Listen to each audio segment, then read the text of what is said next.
did you guys really want to do with this press conference? People come to E3 to find out what we're going to do to help drive the platform. In our case, we've got 3 platforms. So for us, it's about wrapping up all those plans, all those great products in a bow and showing them off for the rest of the world to see. And I think in a little bit less than 2 hours, we demonstrated an unrivaled software lineup that's going to drive the PS3, the PSP, and keep the PS2 going into its 9th year, demonstrating that 10-year product life cycle that we talk about.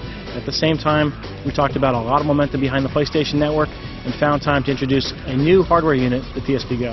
Let's talk about the PSP Go. You guys have obviously redesigned the PSP several times already. Why did you decide to do it again? You know, from our perspective, we know that consumers are becoming more and more comfortable with digital. And as Kaz talked about, we've talked to the development community, we've talked to consumers and asked what they wanted. And what they were looking for was a sleeker design, ability to better connection to the PlayStation Network. And the PlayStation Go, got it here for you. It's an incredibly slick device.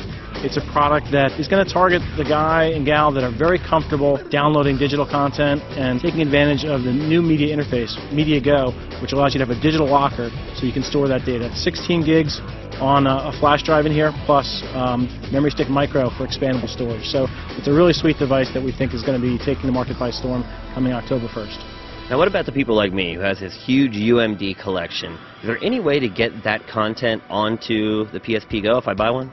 We're actually looking into that, and we know that people do have a library. The good news is that library doesn't go away, and if you've got the library, you've probably got a PSP. We're looking into that to see if there's some way to get those files converted to a digital format as well. Now, what are the differences sort of physically between the Go and the PSP? I know the screen size is a little bit smaller on the Go, right? It's a tiny bit smaller, but basically this is a lighter unit. It's a smaller unit. It's 40% lighter than the first PSP to come out. Popping into your pocket is no problem. The screen size really maintains that same fidelity of the PSP screen. Great for gaming, great for watching movies. The other thing that we talked about is that tighter connection to the PlayStation Network.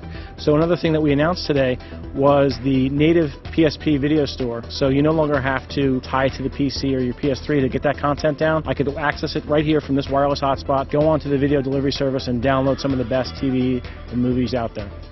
Well, let's shift to the PlayStation 3. Can you talk a little bit about the challenges you guys have had over the last 12 months? PlayStation 3 for us, we started off the new fiscal year with Killzone 2. It couldn't have been a better start for us. It's a game that people have been waiting for, and from my perspective, we're not going to take our foot off the throttle. We're going to go from that to Infamous, which is a game that is taking the market by storm as we speak. By my count, we've got 14 games for Blu-ray disc just from Sony alone. We've got some great exclusive content coming from third parties, some surprise announcements with a new game from Rockstar, Final Fantasy XIV. So really an embarrassment of riches on the PlayStation 3, and again, could have been more gratified to hear the audience, which is sometimes a bit of a jaded audience, you know, hard to keep them happy, hooting and hollering and standing ovations with some of these announcements. It's my pleasure to introduce Evan Wells, co-president of Naughty Dog, to show you Uncharted 2: Among Thieves. Now, would you agree with me that software really hasn't been a problem for you guys the last year and a half? You guys have really put out a steady stream of really great games, right? I think we've got a great lineup of software going back to last year, and again, I think the lineup this year tops that. So oftentimes, you know, we get the question, what are you going to do for an encore? And it's something that we take seriously, but I think the lineup this year speaks for itself. I think the big question probably everyone has is they look at your software. It's great. You guys have put out AAA game after AAA game. The price, I think, is what really concerns people with the PlayStation 3. And you guys did not announce a price drop today. Was there a reason for that?